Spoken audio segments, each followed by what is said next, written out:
किसी जमाने में विक्रमगढ़ नाम का एक राज्य हुआ करता था। उस राज्य के राजा की दो रानियां थीं। बड्ढी रानी का रूप सामान्य था, लेकिन छोटी रानी काफी सुंदर थी। इस वजह से राजा छोटी रानी को अधिक प्रेम करता था और वह छोटी रानी की हर बात भी माना करता था। एक दिन छोटी रानी ने राजा से बड़ी रानी की शिकायत कर दी। राजा बड़ी रानी से नाराज हो गए, जिससे दुखी होकर बड़ी रानी महल छोड़कर जंगल की तरफ जाने लगी। रास्ते में एक नदी पड़ी, जिसके किनारे पर एक अनार का पेड़ था। बड़ी रानी उसी पेड़ के नीचे बैठ गई और रोने लगी। उसकी रोने की आवाज़ सुनकर वहां पर एक नन्ही परी आई। उस नन्ही परी ने रानी से उसके रोने की वजह पूछी। रानी ने रोते हुए उसे अपनी सारी बात बता दी।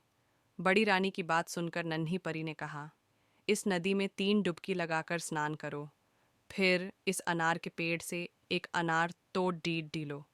ऐसा करने से तुम भी रूपवान हो जाओगी, लेकिन मैंने जितना बताया है सिर्फ उतना ही करना, न इससे ज्यादा करना और न ही कम करना। ऐसा कहकर नन्ही परी वहां से गायब से हो गई। इसके बाद बड्डीडी रानी ने परी की बात मानते हुए वैसा ही किया।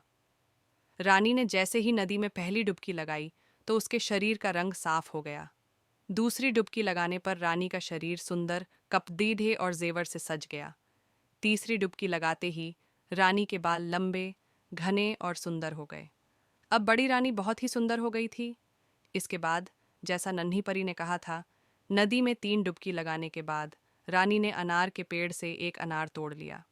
तोड़ते ही वह अनार फूट गया और अनार के सारे बीज सैनिक बन गए।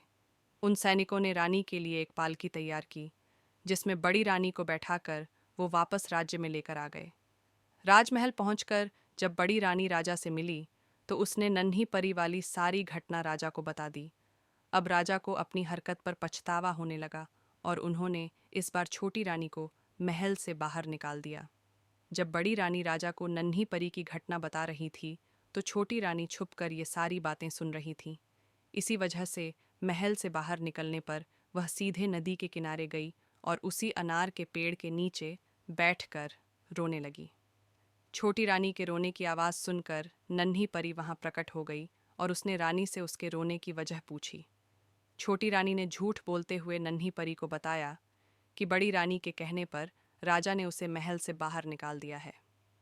यह सुनकर नन्ही परी ने छोटी रानी से भी कहा कि पहले इस नदी में 3 बार डुबकी लगाओ, फिर इसी अनार के पेड़ से एक अनार तोड़ लो, लेकिन न इससे ज्यादा करना और न इससे कम करना। ऐसा कहकर नन्ही परी वहां से फिर गायब हो गई। नन्ही परी की बात सुनकर छोटी रानी बहुत खुश हुई। वह नदी में गई और जैसी ही पहली डुबकी लगाई, उसका शरीर पहले से भी ज्यादा निखर गया। दूसरी डुबकी लगाते ही उसका शरीर भी सुंदर कपद्धे और जेवर से सज गया।